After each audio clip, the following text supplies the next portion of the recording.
Today, I'm taking you along on our family trip to the Toledo Zoo in Ohio.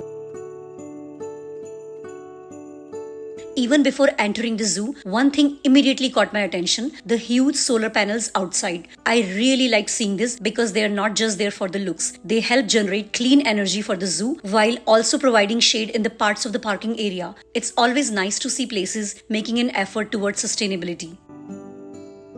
As soon as we reached the entrance, there was a board showing all the activities happening throughout the day. I thought that was really helpful because you can plan your visit around animal feedings, shows, and special experiences instead of missing them. Right after entering, we walked through the gift shop. It had everything from cute stuffed animals and t-shirts to toys, candies, magnets, mugs, and lots of fun souvenirs.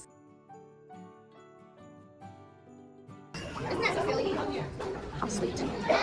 Even if you don't plan on buying things, it's worth taking a quick look around. Admission for members is included with their membership, while non-members can purchase day tickets. Prices may vary depending on the day and season, so it's always a good idea to check the zoo's website before visiting.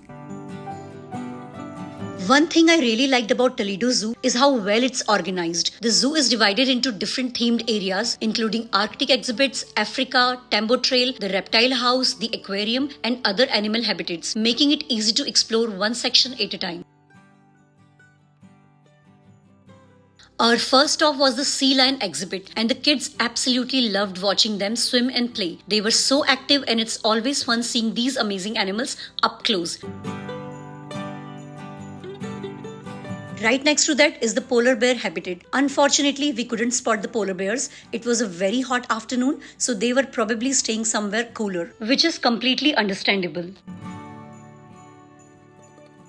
By lunchtime, we were ready for a break. One thing you'll notice throughout the zoo is that there are plenty of food options spread across different areas, so finding something to eat isn't difficult. After lunch, we came across the Arctic wolves. They were beautiful with their thick white coats, and we were lucky enough to see a few of them together.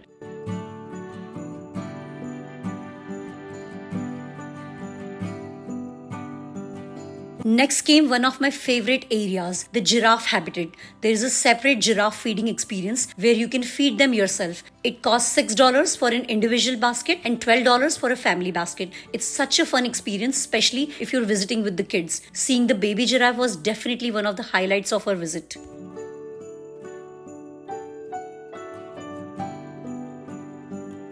Nearby, we also saw the zebras peacefully walking around, which made the whole African area feel even more special.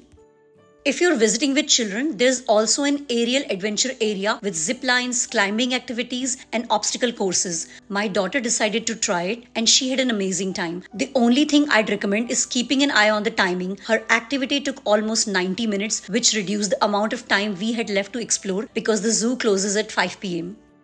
Another experience we really enjoyed was the tram ride. It lasts around 10 to 12 minutes and takes you around the African animal habitats.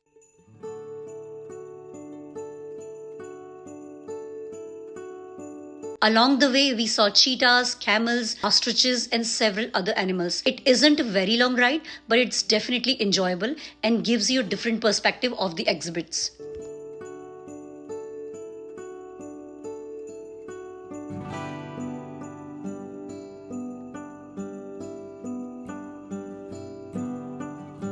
After crossing the bridge to the other side of the zoo, we entered another section where we first saw the beautiful flamingos. We also stopped at the dingo exhibit. We did see them, but they ran away so quickly that I couldn't capture them on camera. The tiger was resting quietly in the shade, probably trying to stay cool during the hot afternoon. But the biggest surprise of the day was definitely the bears. They were incredibly entertaining. They were running around, wrestling with each other, and keeping everyone watching completely entertained.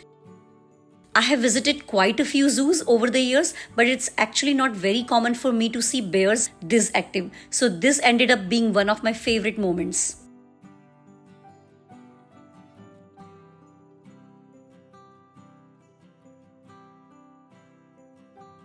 Next, we explored the reptile house. I honestly thought we would spend just 5 or 10 minutes there, but we ended up staying almost 20 minutes. There were so many fascinating reptiles, including giant pythons, crocodilians, turtles, and several unique species. We also saw 2 alligators resting underwater. We waited for quite a while, hoping they would move, but they seemed perfectly happy relaxing.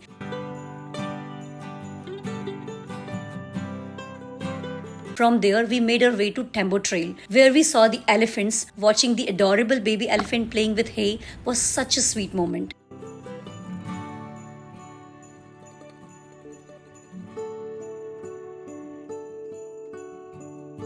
Unfortunately, just like the polar bears, we couldn't really see the hippos, probably because of the hot weather.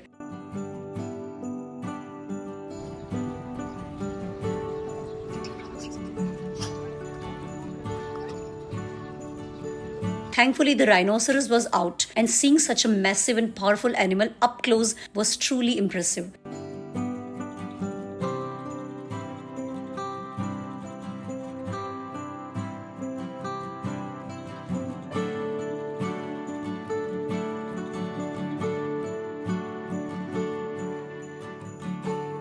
By then, it was almost time for the zoo to close, so we couldn't fully explore the aquarium and primate areas, where you will find penguins, monkeys, gorillas, and many aquatic animals. That's definitely something we'll save for our next visit.